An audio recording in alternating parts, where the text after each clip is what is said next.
It's Tuesday, January 3rd, 2012. Happy New Year. I'm Bridget Carey on CNET.com, and it's time to get loaded. The Consumer Electronics Show is next week, but Apple rumors are dominating the tech buzz, at least for the moment. Apple will reportedly hold a press conference in New York sometime this month, and early speculations say it has something to do with electronic books and publishing. Sorry kids, we're not going to hear anything about an iPad 3 or Apple TV just yet. And speaking of ebooks, you might be able to do some reading on the new Nintendo Wii U game console, which is expected to come out later this year. The Wii U has a touchscreen tablet-like controller, and not only will the controller have standalone games available on an app store, but reports this morning say there will also be an ebook store. So if you're stuck on a game, you can pull up the how-to player's guide right from the controller. This was a huge holiday for smartphones. According to Flurry, a mobile application analytics firm, a record 6.8 million iOS and Android devices were activated on Christmas Day, and more than 242 million apps were downloaded. And if you take a step back to look at the whole last week of December, 1.2 billion apps were downloaded. It was also a big holiday for Mario. Nintendo sold 4 million Nintendo 3DS systems and 4.5 million Wii consoles.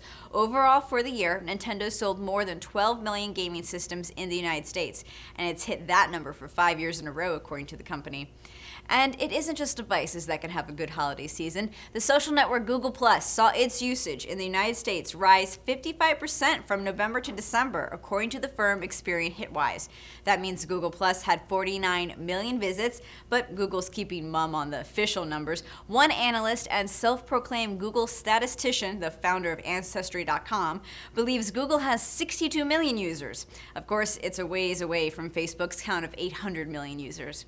With Election Day 9 months away, you can follow the campaign trail on Google's new election hub at google.com/elections. You can see which candidate is trending in searches, or go on the ground to get election stories pinned across a map and see what's going on in a particular location. Of course, if you go on now, all the news is around Iowa. Today is the Iowa caucus, the first major electoral event in nominating the President of the United States.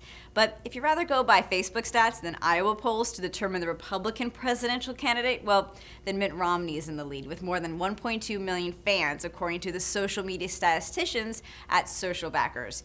He's followed by Ron Paul, who has more than 600,000 Facebook fans. Paul also has the greatest percentage of interactions with fans between likes and comments. But if you just look at fan growth in the past month, Rick Santorum has the lead. Those are your headlines for today. I'm Bridget Carey for CNET.com, and you've just been loaded.